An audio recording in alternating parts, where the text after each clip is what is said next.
After being placed in a foster family, she formed a close relationship with the father of the family, and then they both decided to get rid of his wife. In this video, we will tell you what really happened.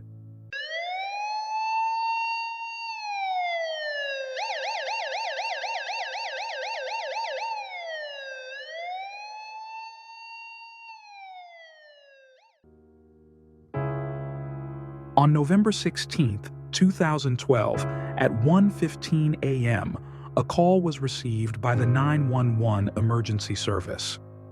13-year-old Megan, with a trembling voice, reported to the dispatcher that her sister, 18-year-old Sabrina, had attacked their mother. The girl asked them to come quickly and help her mother. The police quickly arrived at the Knofel family home in Willoughby Hills, Ohio, USA. 41-year-old Lisa Knofel was in the main bedroom. It was impossible to help her. Lisa's youngest daughter, Haley, was hiding in the closet of that very bedroom.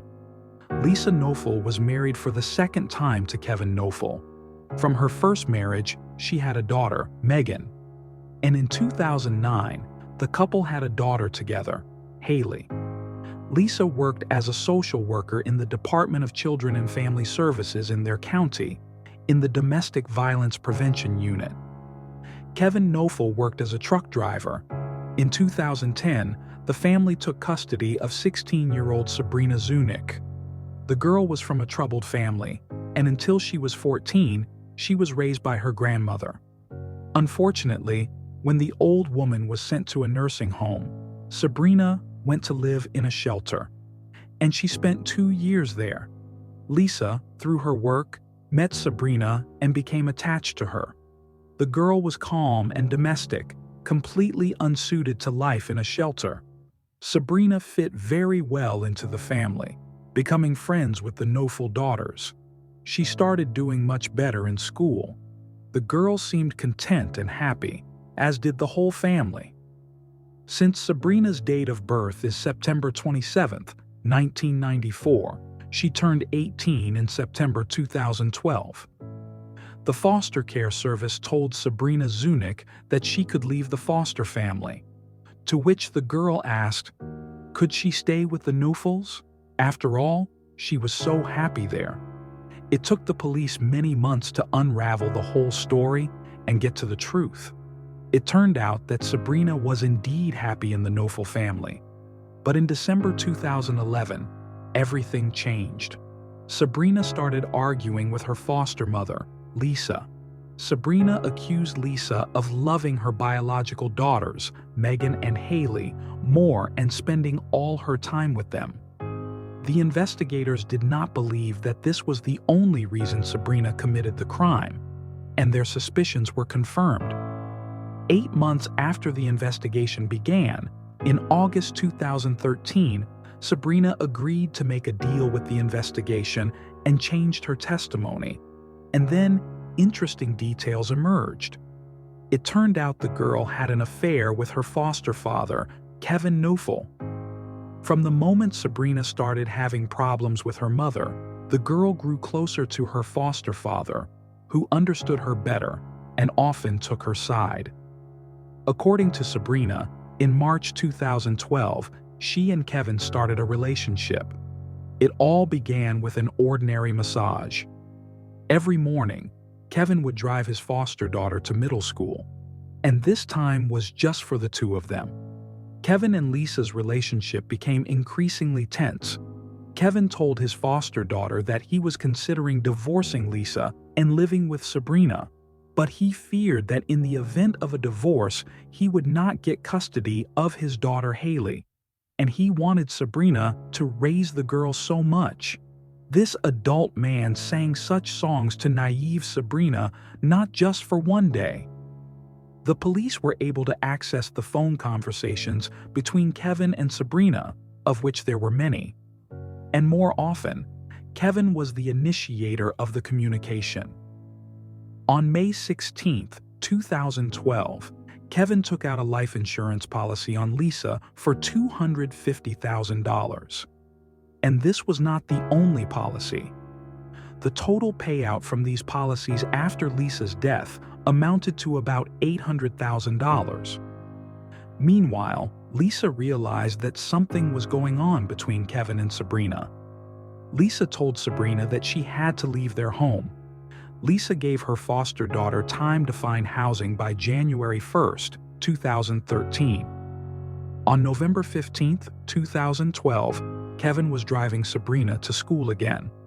On the way to school, Kevin told her about the argument with his wife, saying he hated his wife, that he was ready to divorce her, but it would be better if Lisa was gone. And if Lisa didn't disappear from their lives, Kevin was ready for suicide. Sabrina was impressed by the words of the man she loved. She felt sorry for Kevin. Hatred for her foster mother burned in Sabrina's heart. The girl promised Kevin that Lisa would be gone within 24 hours. Kevin, according to the girl, explained to her what to do and how to do it.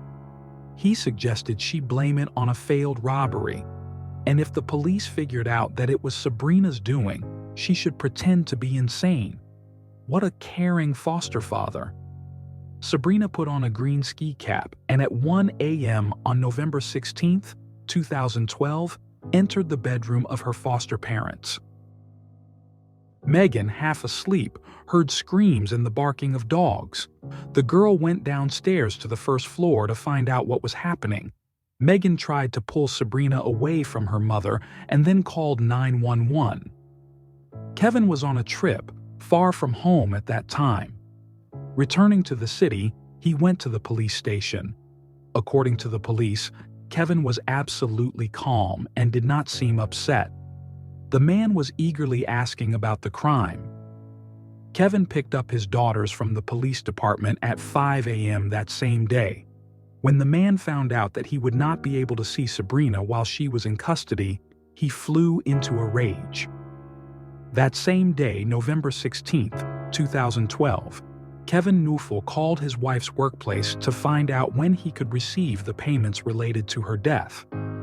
After Sabrina's testimony, the police turned their attention to Kevin. After his wife's death, the man started living life to the fullest.